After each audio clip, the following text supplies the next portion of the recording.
Guys, how are you? So I wanted to talk a little bit about your baseline state, or you could say like your state of homeostasis. Like, how do you feel? How do you feel the most regulated, or what makes you? What is your normal? Like, have you ever thought about that? Like, what makes you feel normal, or what type of environment do you feel like normal in? So let me give you an example. I mentioned yesterday in my other video, my last video, talking a little bit about your baseline, like, environment that you grew up in. And whatever that was like, good or bad, whatever that was like in your house is, in fact, what you're used to. Okay, I just put this lip gloss on. Sorry, I had to check it. Anyway, so like if you grew up in a what I'm trying to say is, you can look this up, okay? This is definitely something that is worth looking into, and it's worth doing some shadow work on, right? But for example, if your baseline at your house was a happy home, everybody was loving each other, validating each other, making each other feel heard, nobody was, your parents weren't over controlling, there wasn't a lot of fights and arguments. Nobody was abused in any way, emotionally, physically, psychologically, sexually, anything like that.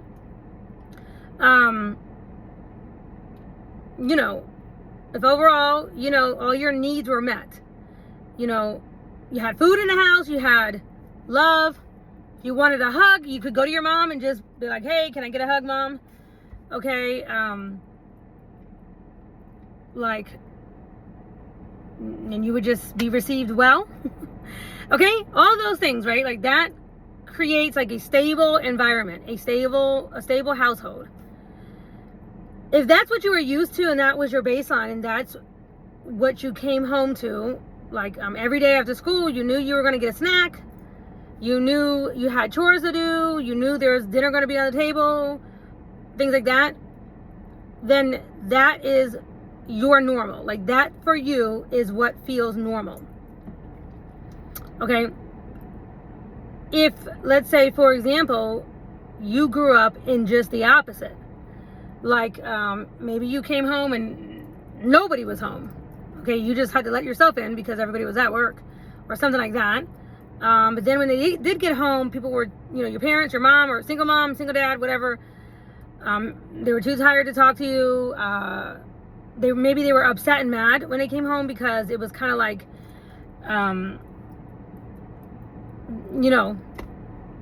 they were just upset. Maybe for no apparent reason. They just kind of were always in a state of anger or always about to pop off kind of thing. There was always a sense of like not enough food, not enough, anything, not enough love, just not enough, everything was hard, bills were hard to pay, or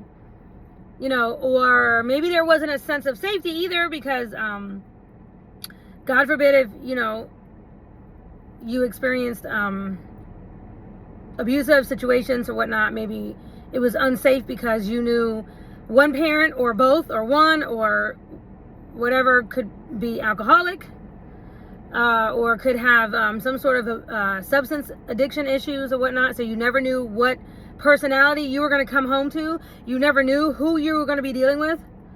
Okay, let's see, things like that, things that create instability, emotional instability in the home. Okay, if that's what you were used to, then that created and formed your baseline homeostasis of what feels good to you.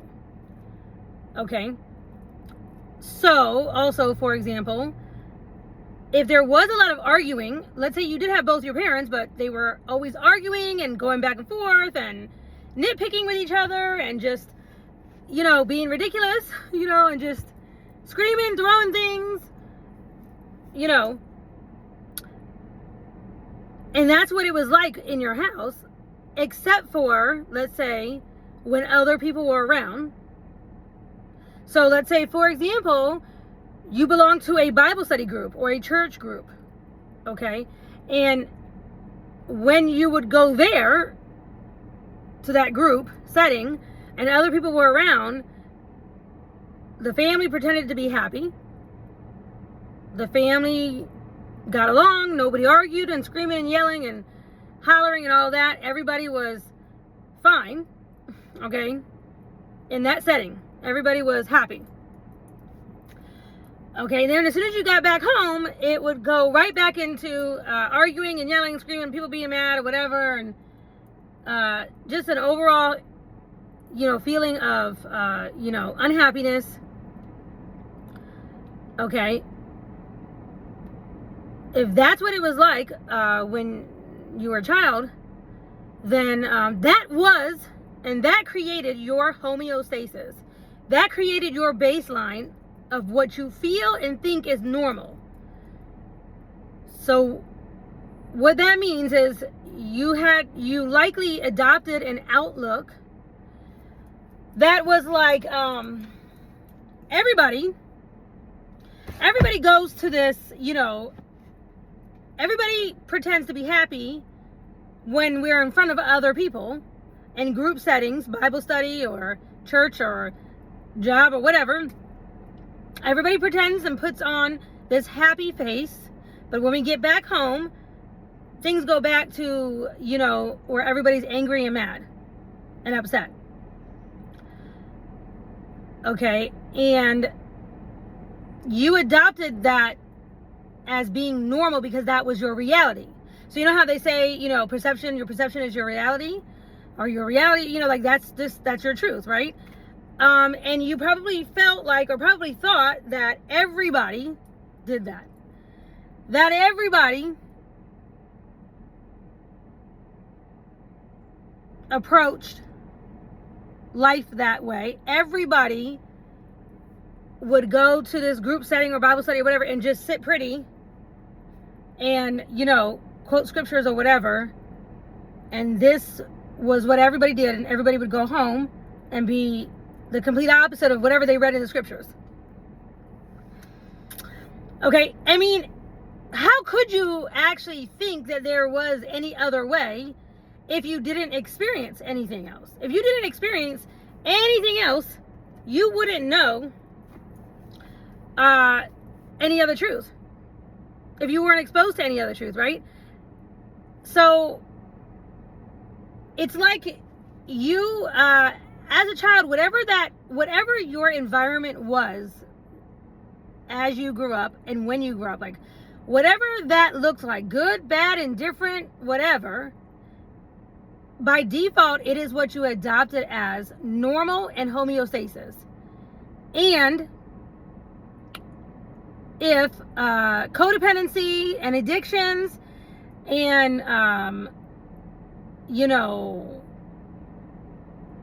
of any kind of, you know, faking, being mean, yelling and screaming, emotional dysregulation, emotional outbursts, and an overall feeling, you know, if there was an overall state of unhappiness in general, chaos,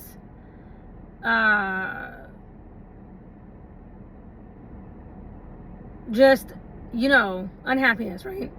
If that's what it was like, how could you think that, I mean, as a child and growing up, it's like, you can't expect to think that there's anything else, right? Unless you were shown something different. It's literally normal for you to pick up that type of behavior and adopt it as your own, and also adopt it or just accept that that dysfunction, and everybody is dysfunctional, and that this dysfunction is just normal. And it might not be until you get to be older as a grown adult, or maybe in the workplace, or maybe as you enter your first real relationship, long-term relationship or whatnot, that you start to think to yourself that there might be an error in your thinking. There might be other ways to live. That other people might actually live out their lives in their private home differently. Okay? But you might not have even actually thought until at some point your dysfunction was no longer functioning in the real world. Okay? So, as I talk about that because this has so much to do with what you will attract naturally, in your life, okay? Because of however you were raised and whatever your baseline was. If you don't literally make a decision to cognitively, literally break that thinking and choose a different path and decide to change your homeostasis, your baseline state of being. Okay? It literally will not change if you don't make the decision to change that. And so, again, it's like you can't blame yourself as a child that you picked up these traits. Like, it's basically like my mother used to always explain sin in general, sin and things like this, things that you pick up in your childhood from your family or whatever, things that were just passed down. She always described it as a baking pan. Okay? When you put a cake and you put the cake mix and everything inside of the baking pan and you put it in the oven, it's going to come out whatever shape of the pan, right? And if that pan has a dent in it or a hole or any type of misformed shape, that is exactly how it's going to come out after it's baked. That's what it's going to look like. Whatever dent is in that pan is a dent that you will inherit. You will automatically come out that shape, right? So that is what it's like as you're growing from a child, as you're growing up, okay? And in your childhood, that's what's picking up good habits or bad habits or whatever. That's what that's like. It just is automatic. In fact, I remember there's a saying in Mary Kay we used to always say with our kids that there's more is caught than what is taught. They always told us in Mary Kay, like, you can try to lecture your children all day long, but more is caught than what is taught, right? So kids pick up on more of the surroundings and the environment and what they see their parents doing. They will pick up on that way quicker than what you tell them. For example, if you are a parent that smokes and you're over here smoking and telling your kids, don't smoke, it's not good. Don't smoke, that's not good. I don't want you to be a smoker, okay? It's not good for you. Don't be like me. Don't smoke. What is the chances and the likelihood that that child is going to not smoke? Very low, right? Very, very, very low. Like, they're likely going to smoke. It's like, this is what they see their parents doing. It becomes normal. Unless they make it a point inside of themselves to be convicted to not smoke, right? But 9 times out of 10, they're going to end up smoking. It don't matter what their parents say. It don't matter what the mom is saying or the dad, whoever's smoking. It don't matter, because you know why? What they're catching and what they're seeing is what they're going to actually pick up on. So, again, if for example, your family was only happy, laughing, and happy-go-lucky, or, you know, in a non-argumentative state, like at one place, like at Bible study, for example, okay, and then when everybody came home, they went back to their the same, arguing and dysfunction and whatnot. What you picked up on, or what you saw that is normal, and maybe normal behavior to you, is actually a form of hypocrisy or masking. Putting on a mask and pretending to be happy while everybody is here and in front of others, especially I know people who have told me that they experienced this growing up. Like, this is why they don't go to church or whatever, is because they felt like their family faked when they would go, and they would look all good. They would have the best outfits on. They would look the best, they would have the name brand, everything matched down to a T. They would have everything perfect, ironed and everything. And everybody was like not arguing there at Bible study group or at church or whatever. But as soon as they came home, they took the clothes off and everybody went back to their mean selves, or whatever the state of the family was, unhappy and dysfunctional, right? Screaming and yelling, not really applying any Bible principle. And I describe that as it's like you leave your Christianity at your church group. It's like it don't come with you anywhere else. Okay, it's like people will say they're a Christian only at church, they're not a Christian anywhere else, right? Or I grew up with my parents used to describe that type of scenario as people who would just put on their Holy Spirit outfit and wear it over there at Bible study group and take it off as soon as they left. And that is an actual form of hypocrisy, right? Now, as an adult, you might start to think that doesn't feel right? But as a child, if you grew up that this was normal behavior, a lot of that, like sitting perfect, being like this or whatever, or just doing everything by rote. Maybe you have to give sermons at your Bible study group, or maybe you have to give talks, or maybe you have to give your testimony or whatever, or sing or whatever, okay? It's like you do these particular things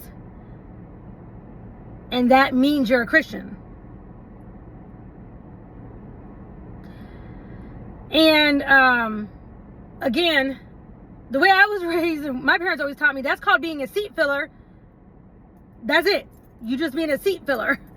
That's not Christianity. That is not spirituality. And that is not a relationship with God. That is not that's not really worshiping God. Okay? But even if it's not to church, it could be to anywhere, right? What it is basically saying, or what that basically is showing, is that you act one way in front of people, and then behind closed doors, all hell breaks loose, basically. Okay? And if that's how you were raised, and that's what was normal to you, then you would consider that to be normal behavior. Okay?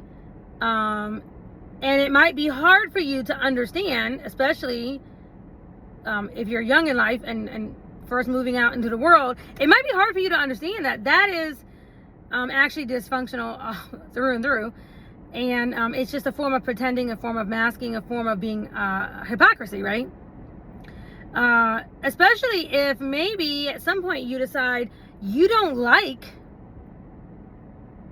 the way that feels. Or if you, let's say, as you get older, you've had some failed relationships, or you've had a string of bad relationships, or, you have been told by several people maybe the same thing over and over and over again, but in different ways or whatever, but like the same basic thing by people who were not raised similar to you. Okay? And so it might cause you to question and wonder,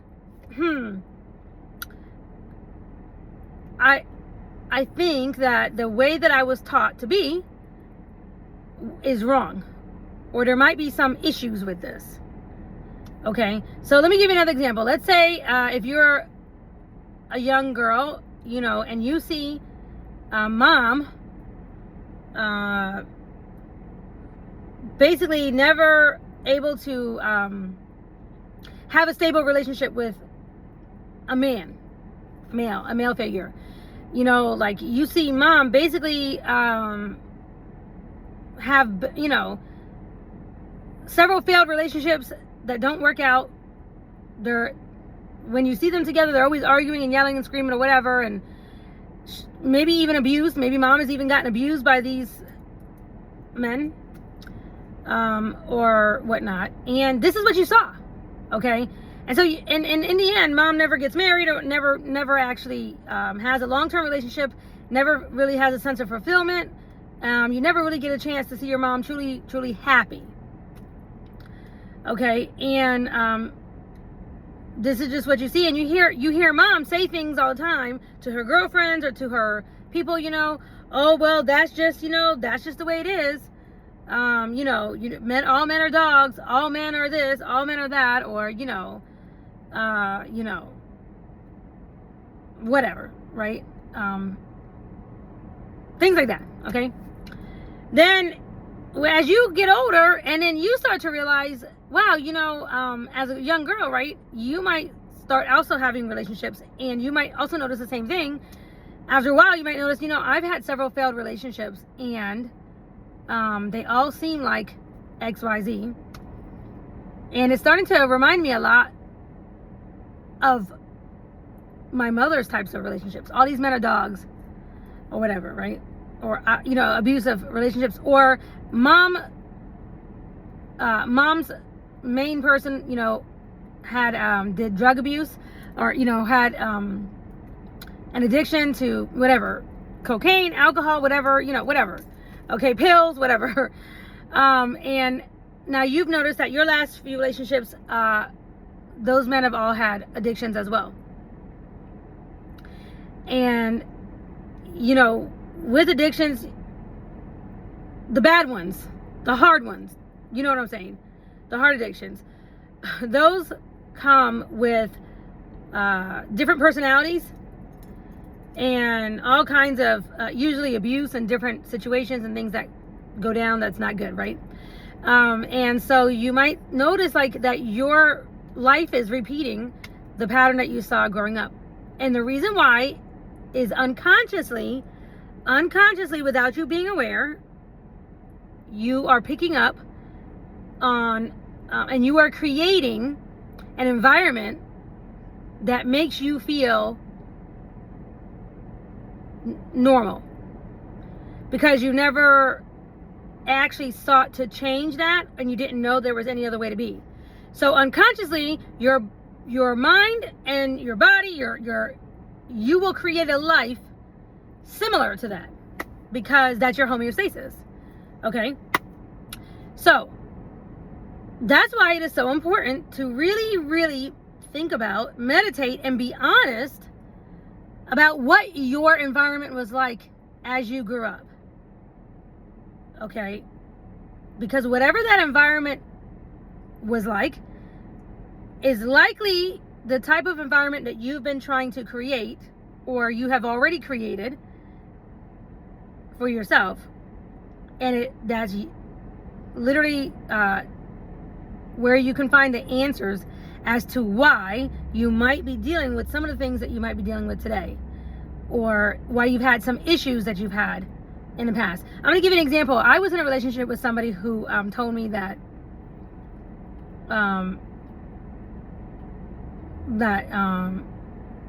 when we did, he literally said to me, his parents argued all the time, and he literally said to me like that arguing was healthy.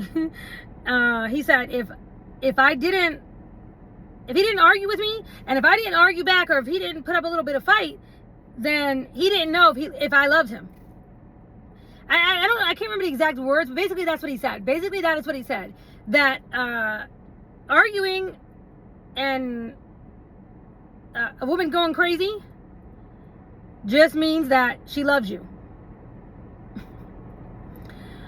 And that can be true. I mean, it's a dysfunctional type of love, but nonetheless, I mean, the reason why he associated arguing and a woman having a fit and going crazy or throwing things, breaking things, and getting crazy with love is because that's what he saw growing up. And so he associated that with love. So like basically whenever I got quiet or whenever we had a couple of days in a row, and this relationship didn't last very long, but anyway, whenever there was there was nothing wrong, he would just create an argument out of thin air. When I say out of thin air, I'm talking about like, I didn't even speak. I mean, like, I didn't even speak. I didn't even say anything. I'm not upset over anything. And there was nothing wrong with me. Like, I'm not even upset about anything. And he would just create chaos to try to evoke a reaction out of me. Because that's what he was used to, right? And it was odd behavior to me because I don't come by that as a homeostasis or a baseline. I don't come by that. And it happened several times. It took me a while, and I say a while, for me, it took me a minute to really figure this out, because it was strange to me. But once I figured it out, and I did explain that to him, like, I'm not going to calm and soothe your nerves in this way because that's not normal to me. I can't act like that. I don't want to just argue just to argue. And he's like, oh, well, that makes for better, makeup sex or something. And I'm like, no, I don't really want to do that. Like, that's not really my way, I wasn't raised like that, right? So for me, it was like, I can't function in your dysfunction. I cannot function in your dysfunctional world. It's not right. Like, it's just not flowing.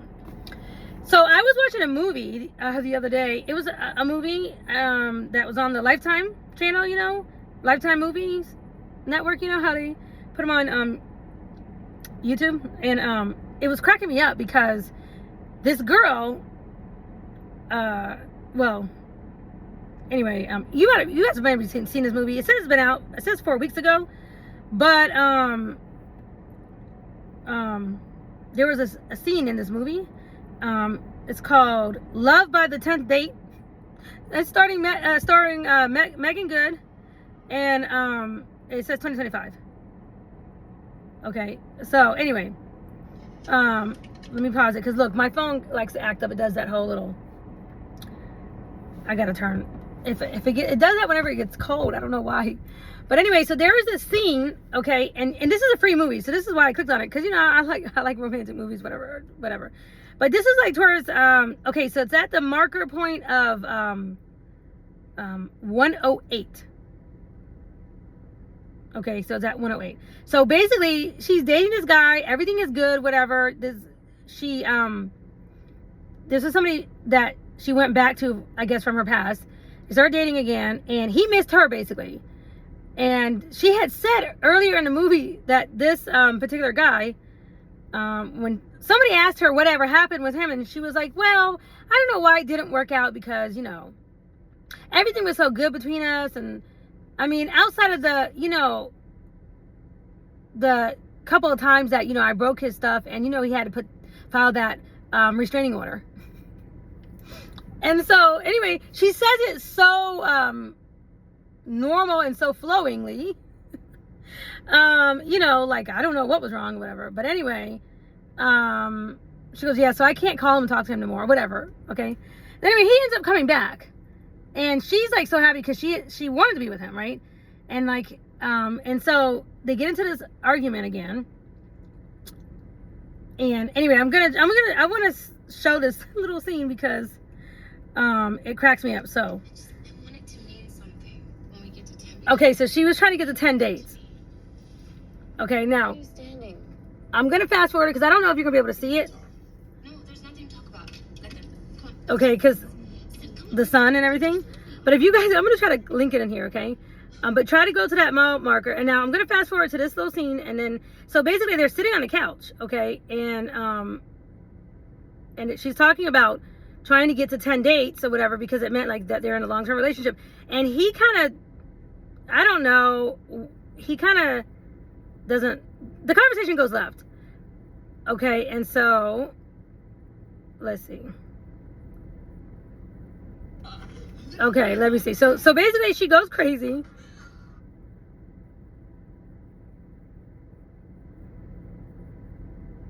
Oh, hold on, guys. Okay, here we go. Okay, can you see it? I don't know if you can see it.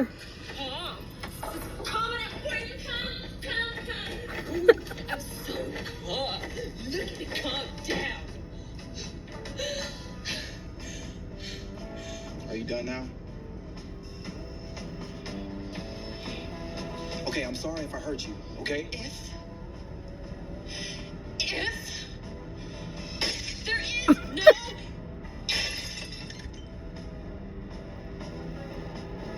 And you're just standing there, all cool and collected.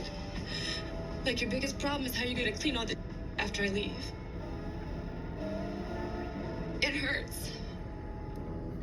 It hurts like a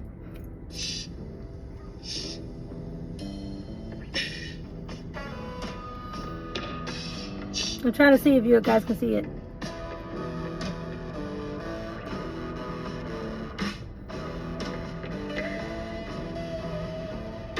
I'm just gonna take this.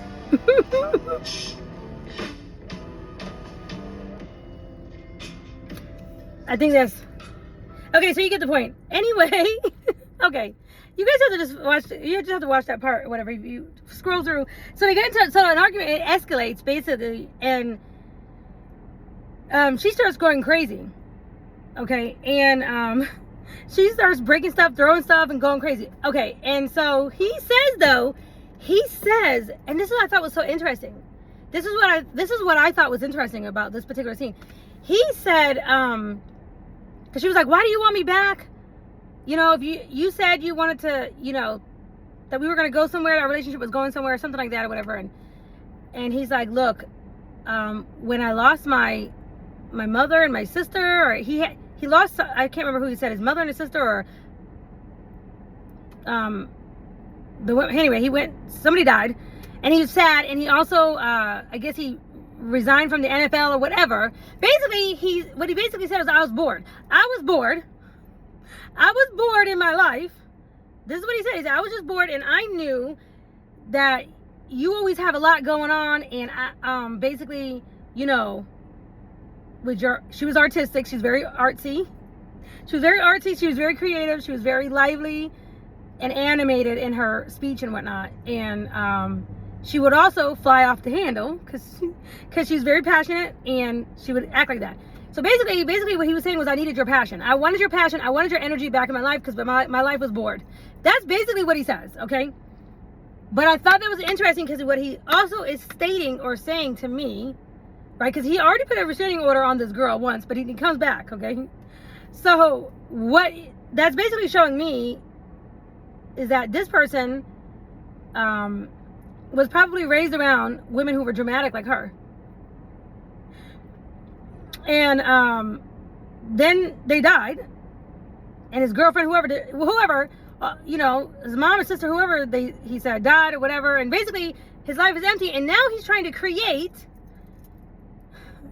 the drama around him. So he knew by getting back with her and, you know, like, you know, messing with her a little bit here and there will make her go off like that.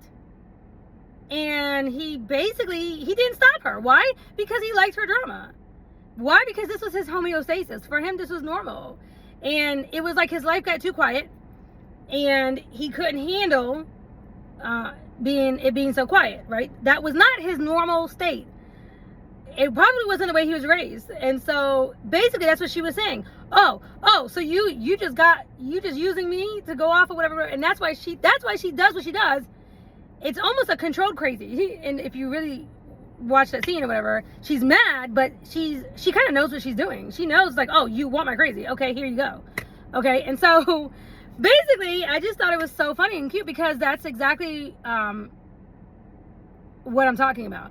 A lot of times when people don't realize what their baseline in their house that they grew up with, if they don't quite understand, they've never actually thought about it, they will accept it as just normal.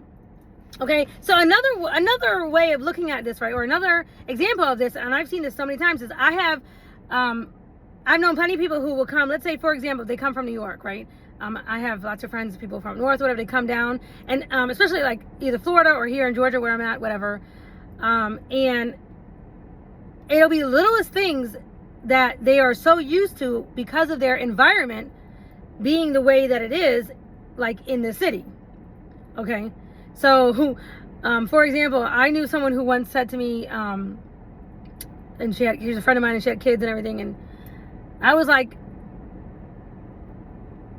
I made a little comment about, you know, like, oh, let me go, the kids were over close to the door, and I didn't want to leave them and go order our food over here. I said, no, let me come over here and sit over here by the kids, because, you know, it was like, it was too far apart. I said, anybody could just come in and kidnap the kids, you know?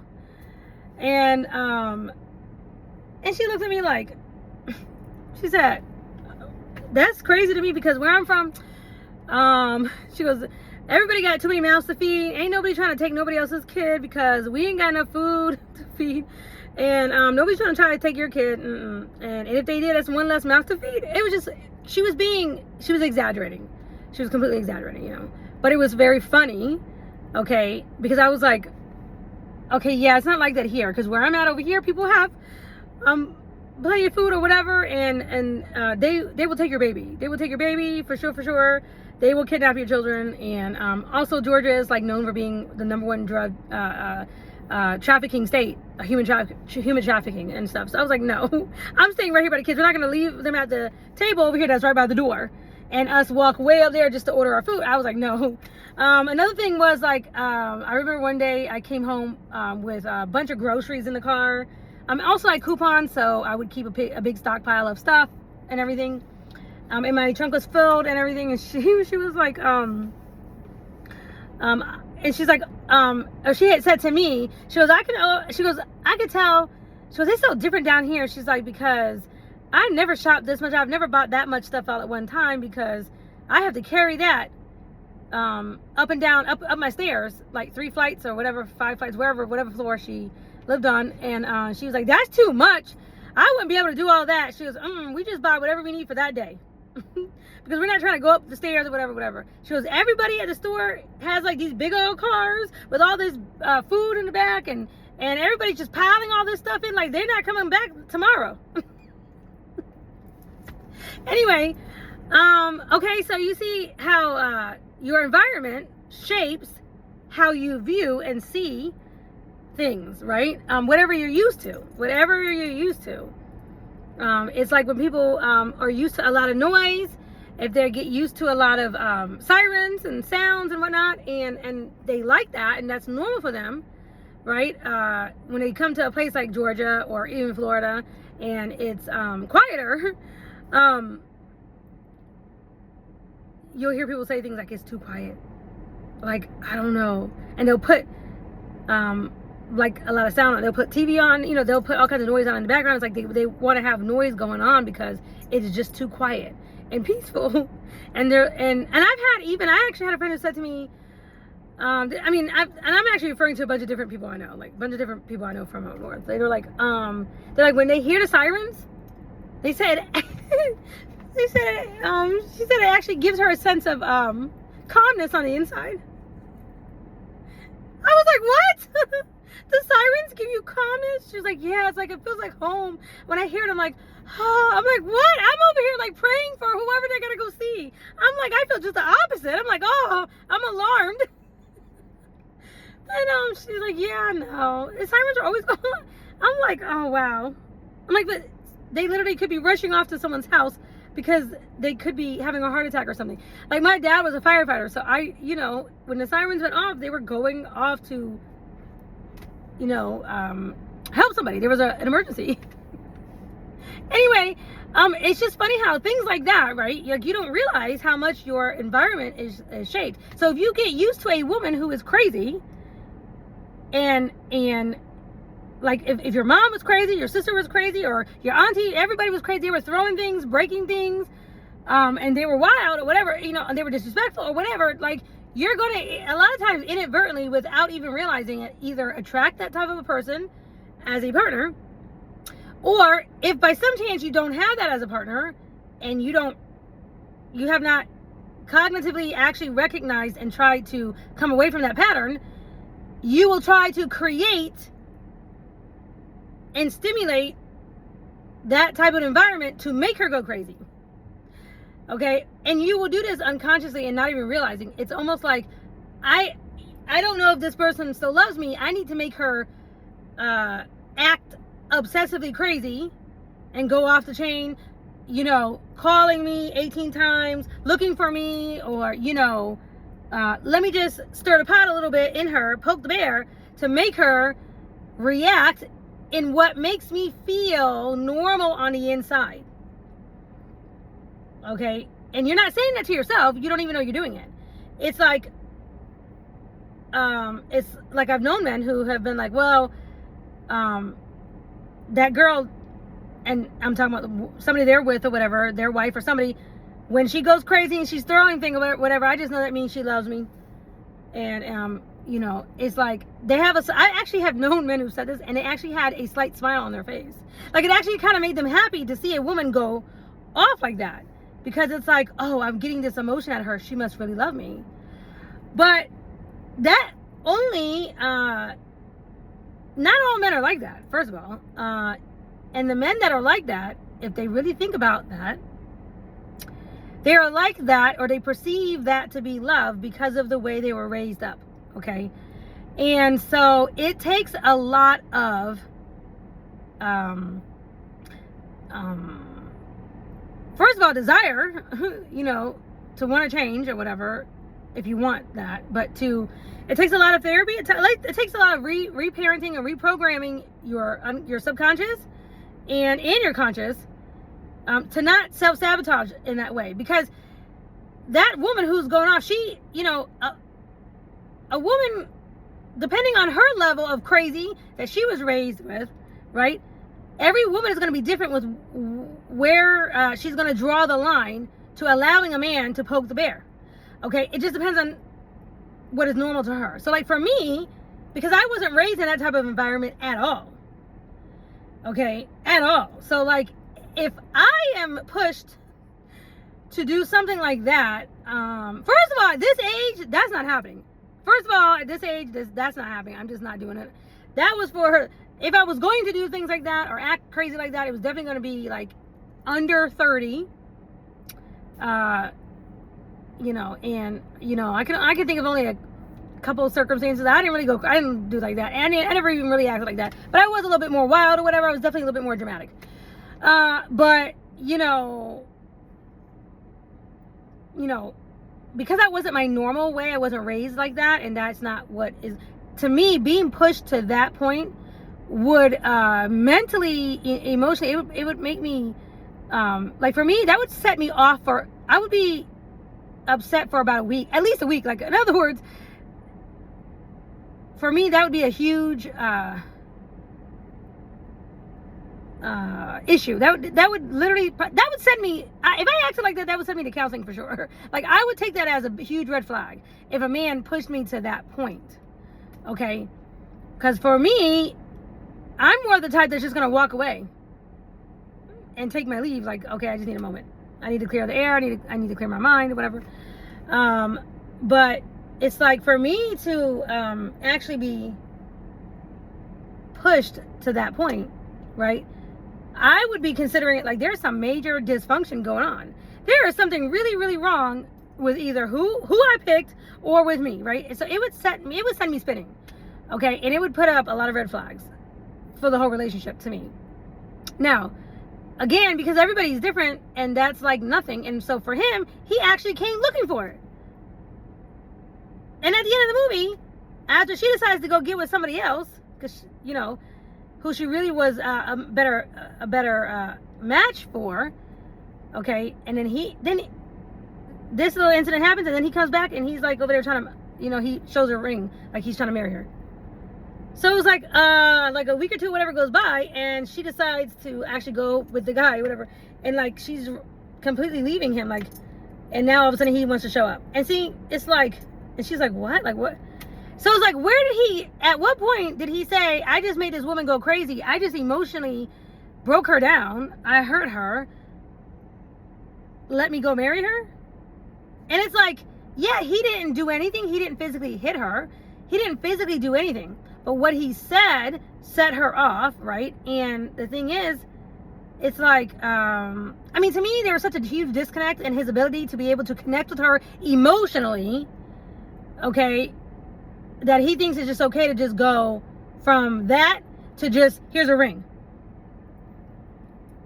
It was like, wow, that is, to me, he was the epitome of a man who is, what do you call it, emotionally, I don't know if it's unavailable, but emotionally, like, stupid. You know what I'm saying? Like, he doesn't have any emotional smarts about him. And, I don't know. But, again, this is where you're crazy. This is what I'm talking about. Whatever crazy that you grew up in, whatever that looks like, is what's going to feel normal to you. And, I say this all the time because, like, in my household, we're Italian and black. So on both sides of my family, we were very dramatic and in our speech and our flair of talking. We talk with our hands. I mean, to the point that my mother's an interpreter. Okay, so like, literally talking with our hands was normal. I'm Italian, and and half black, and so like, it's literally like, this is normal. Our colorful way of speaking was very normal, right? But I've had so many people who have said to me, or while I'm talking, they'll literally take my hands and be like, or be like, do you have to be so, colorful or loud or whatever? And I'm like, I'm not even mad. I'm just being myself. And to me, I know that, okay, that person wasn't raised like that. He wasn't raised with a household that was very dramatic, right? And so you have to find, that happy medium, of course, but there are sometimes, though, there are some things that are just plain dysfunctional.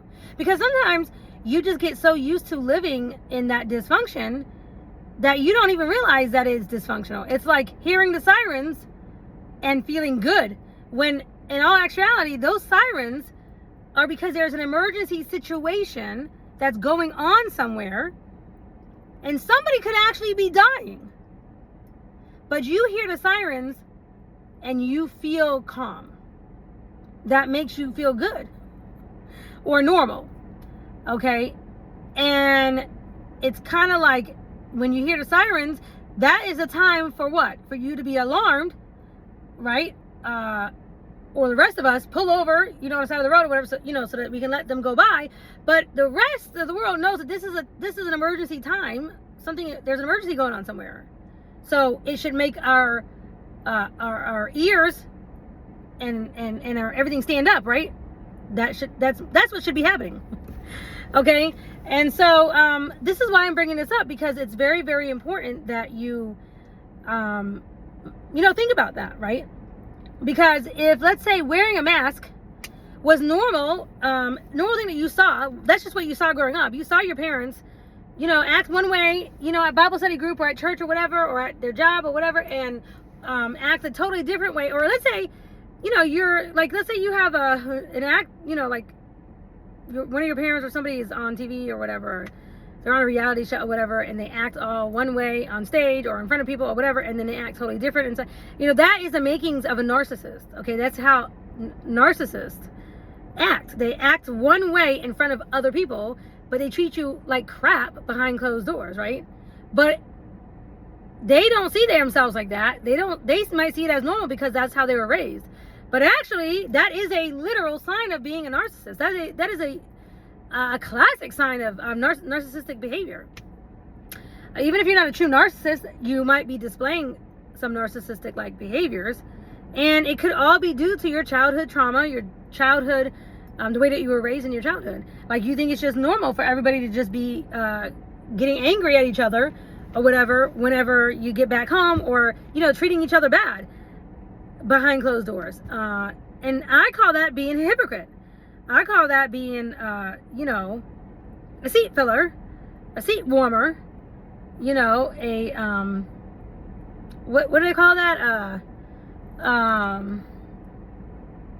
Not a backdoor Christian, something like, there's all kinds of, but anyway, basically where you actually never learn how to actually implement, let's say, for example, the Bible principles that you're being taught at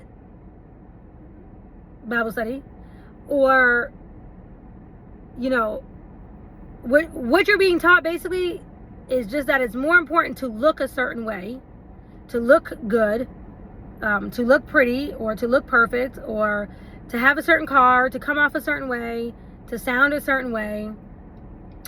That is the most important thing, is how you look in front of others. And that creates a huge people-pleasing problem, number one. Issues with people-pleasing, that creates where you are looking for validation outside of yourself, and your validation is going to come from how you look and how others perceive you to be.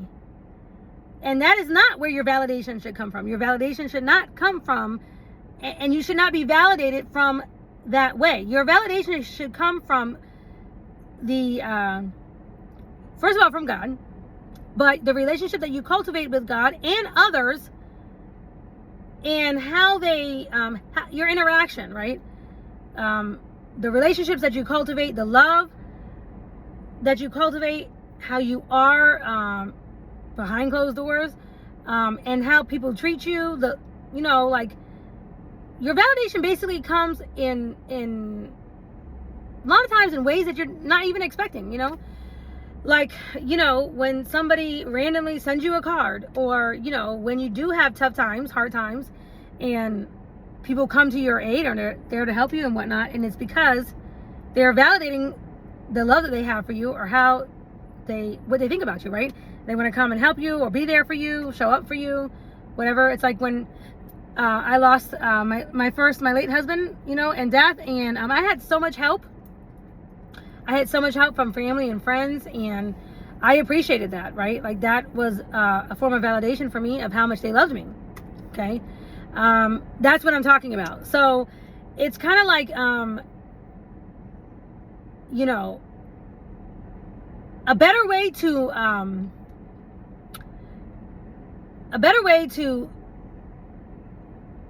judge, if you want to say, or get validation